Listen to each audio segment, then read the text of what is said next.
위선을 지적하시면서 하나님을 경외하는 척 했지만 사실은 하나님께 대해서 전혀 마음이 없는 모습을 나타내고 드러내고 계셨는데요. 자, 그리고 이제 예수님은 그 곁에 있던 무리들을 향해서 말씀하기 시작하십니다. 사람을 부정하게 하는 것에 대한 이 유대인들, 이 바리새인과 서기관들만이 아니라 그 영향을 받고 그 가르침을 받고 살아가던 그 유대인들의 편견도 마찬가지였는데 그들의 그런 어떤 생각들을 지적하시면서 진정 사람을 더럽게 하는 것이 무엇인가를 가르쳐 주시는 말씀이 오늘 본문에 이어지고 있습니다. 먼저 10절과 11절 말씀을 다시 한번 읽어보겠습니다. 10절과 11절 같이 읽습니다. 시작.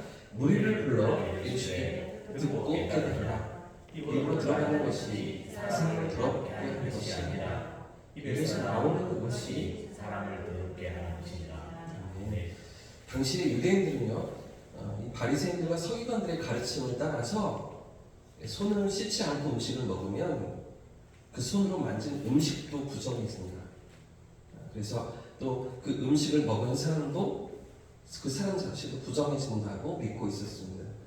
그러나 월요일에 말씀드린 것처럼 모세를 통해 주신 율법에는 이런 규정이 없습니다. 오히려 이 장로들의 구전으로 선조들의 그런 말로 이어지던 구전에 이어지던 전통을 이 바리새인들이 정리한 미슈나라는 관습법에 이런 정결의식이 많은 분량으로 담겨 있던 것이죠. 자, 그래서 지금 예수님 하시는 말씀이 무엇입니까?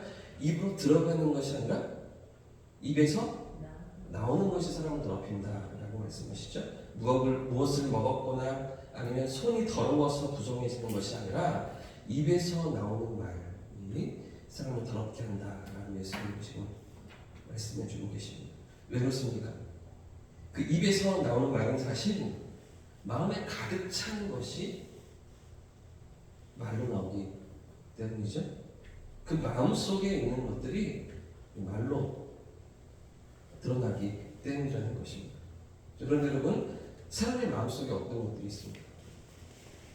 우리의 마음 속에 어떤 것들이 들어 있습니까? 예레미야 17장 9절과 10절 말씀에 이런 말씀이 있습니다. 만물보다 거짓되고 심히 부패하는 것은 마음이라.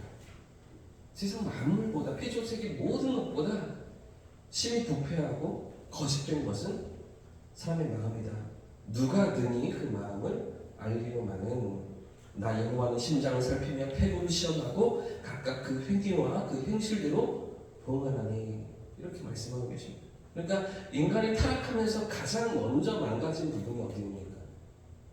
가장 먼저 깨지고 가장 먼저 어긋나 버린 기관이 무엇입니까? 우리가 주일에도 교회 공부를 하면서 사람의 전 인격이 죄로 오염되고 망가져버렸다. 하나님의 형상으로 지음받았지만 그럼에도 불구하고 그 형상을 다 잃어버리고 말았다. 이런 것들을 확인하고 있는데요. 자, 그런데 그렇게 우리의 몸도, 육체도, 우리의 영혼도, 우리의 마음도 다 망가져 버리기까지 가장 먼저 그 죄를 향해 달려갔던 것이 무엇입니까? 이 마음이잖아요. 이 마음에서부터 하나님을 거역하고 하나님의 자리를 찬탈하고, 그죠?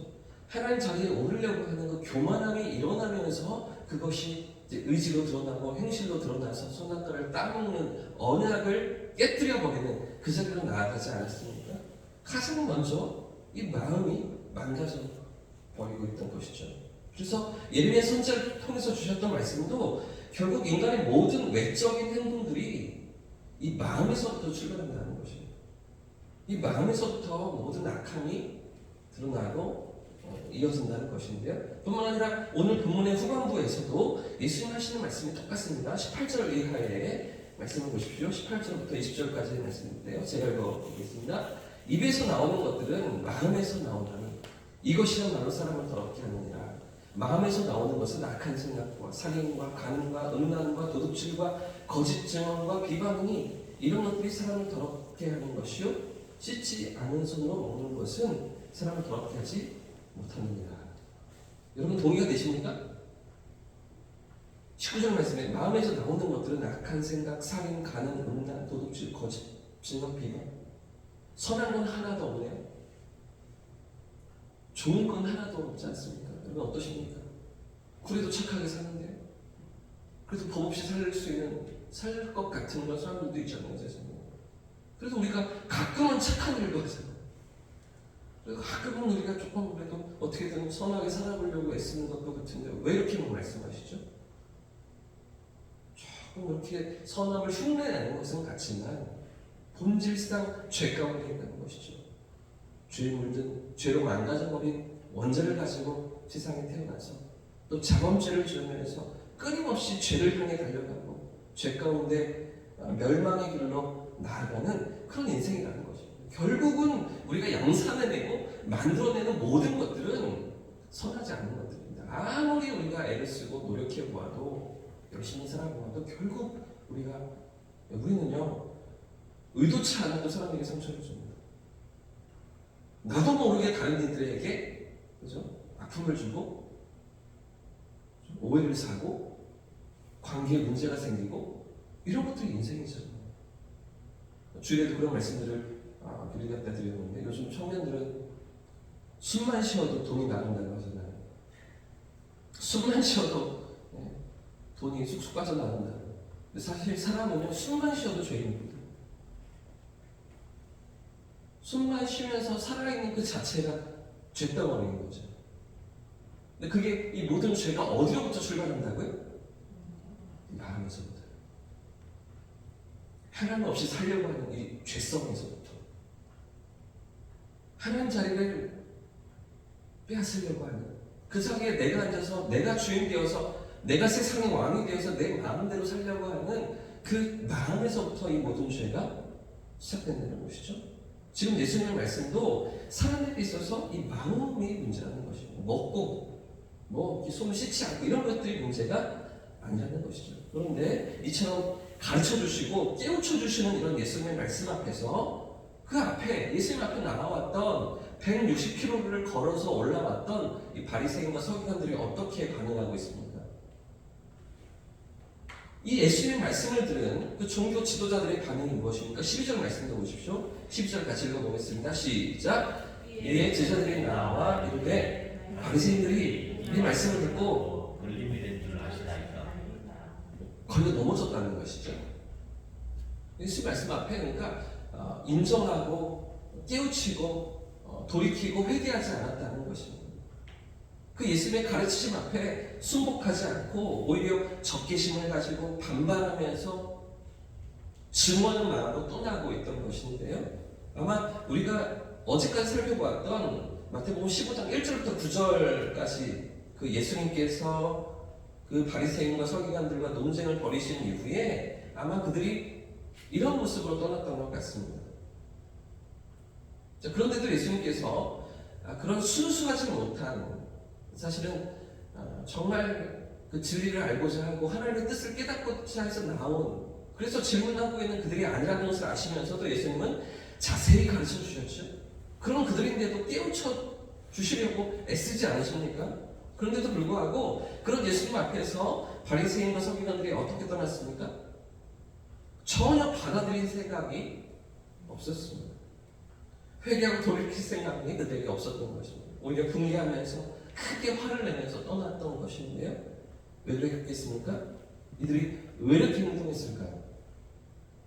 바리새인, 서기관들 예수님 말씀을 들었는데 근데 왜 화를 내면서 떠나고 있는 것입니까? 사람들 앞에서 자존심이 상했기 때문에 많은 무리 앞에서 지금 부끄러움을 당했기 때문이죠. 여러분 지금 예루살렘부터 그 먼 거리를 올라왔는데 이런 바리새인과 서기관들의 관심사는 무엇입니까?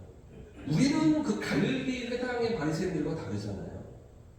자기들은 뭔가 특별하고 정통성이 있고 더 많이 배웠고 실력도 있고 이렇다고 생각하면서 예수님 코를 납작하게 해줄 수 있다고 생각하면서 나오지 않았습니까? 그런데 완전히 물먹었습니다.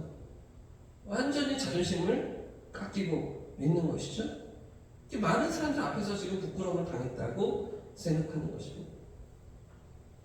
하나님 앞에서 살아간다고 생각하던 하나님 앞에서 경건함을 지키고 있다고 그렇게 주장하던 그들이었습니다.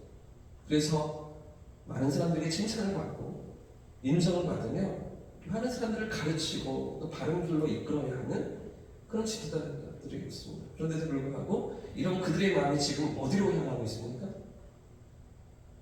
지금 바리새인과 서기관들의 마음이 어디에 다 집중되어 있습니까? 자기의 명예를 지키는 것입니다. 자기의 위신과 체면을 세우는 것이죠. 진리에 대해서 하나님의 뜻을 아는 것에 대해서는 전혀 마음이 없었습니다. 그저 내 자리를 지키는 것, 내 평판을 유지하는 것, 이런 것들의 모든 생각이 향해 있던 것인데요. 자, 그래서 이런 유대교 지도자들의 실체가 무엇이라고 예수님 드러내시는 거 보십시오. 어떻게 책망하시는가? 13절과 14절 말씀을 같이 읽어보겠습니다. 2절 시작. 예수께서 대답하여 이르시되 심은 것마다 내 하늘 아버지께서 심지 않는 것은 보고 필 것이니 그냥 두라. 그들은 맹인이 되어 맹인을 인도하는 자다. 만일 맹인이 맹인을 인도하면 우리 다 구덩이에 빠지리라 하시니. 아멘. 여러분 13절 말씀은요, 얼마 전에 우리가 살펴보았던 마태복음 13장의 가라지 비유입니다. 가라지 비유. 그렇죠? 지금 예수님 말씀이 무엇입니까? 그렇게 가식과 위선으로 가득 찬 종교 지도자들이 무엇과 같다는 것입니까? 가라지와 같다는 것이죠. 결국에는 뽑히고 결국에는 불태워지고 말 그런 가라지들과 같은 자들이라고 예수님 말씀하십니다. 얼마나 무서운 말씀입니까? 저 자기들이 열심히 살고 있다고 잘하겠다고 생각했습니다. 하나님의 뜻을 따르겠다고 생각했습니다. 하나님 앞에 이쁨 받을 짓을 하고 있다고 생각했죠. 저들은 뭐라고 말씀하세요? 전혀 그렇지가 않은 버림받을 인생이라고, 심판받을 인생이라고, 불태워져 멸망당할 인생이라고 예수님 말씀하시는데요. 뿐만 아니라 또 어떤 자들이라고 예수님 지적하고 계십니까? 자신이 맹인인데도, 그렇죠? 그런데도 다른 맹인을 이끌려고 하는 어리석고 미련한 자들이라고 말씀하시죠. 결국은 다 구덩이에 빠지고 만나는 것이죠. 결국은 멸망을 향해서 나아간다는 말씀인데요. 사랑하는 여러분, 오늘 이 말씀이 우리에게 무엇을 도전하고 있을까요? 우리에게 무엇을 가르쳐주고 있습니까? 결국 우리 속에 무엇이 있는가, 이 문제라는 것이죠. 만물보다 거짓되고 부패한 것이 사람의 마음인데, 우리의 마음인데, 그런 마음을 가지고서 그 마음 가운데 결국에는 우리가 어디로 나아가는가, 그런 마음을 붙잡고 나의 명성을 쌓고 사람들의 칭찬을 얻고 존경을 얻고, 사람들에게 무언가 알아주고 그런 것들을 쌓아두는 그런 자리로 나아가는가, 아니면 하나님 앞에서 그 하나님의 은혜를 구하는 자리로 나아가는가. 결국엔 우리의 마음에 무엇이 있는가, 너희의 마음에 무엇이 있는가. 바리새인과 서기관들을 향하여서도, 지금 돌이키셔서 무리를 향하여서도 예수님 하시는 말씀은 너희의 마음이 문제라는 것이죠. 사랑하는 여러분, 오늘 이 하루를 살아가면서 살아계신 하나님 앞에 정말 정직한 진실한 마음으로 나아가는 저와 성도님들 되시기를 주님의 이름으로 축복합니다. 우리 삶의 자리에 가까이 찾아가 주시고 함께 하시는 그 하나님의 그 자비하신 앞에서 우리의 마음을 낮추고 주님의 뜻을 구하며 하나님 앞에 정직함과 진실함으로 살아가면서, 그래서 우리 속에서 나오는 것들이 우리 죄성이 아니라 하나님께서 기뻐하시고 하나님께서 이끌어가시는 선하고 은혜로운 것들 되시기를 우리 주님의 이름으로 축복합니다. 함께 찬송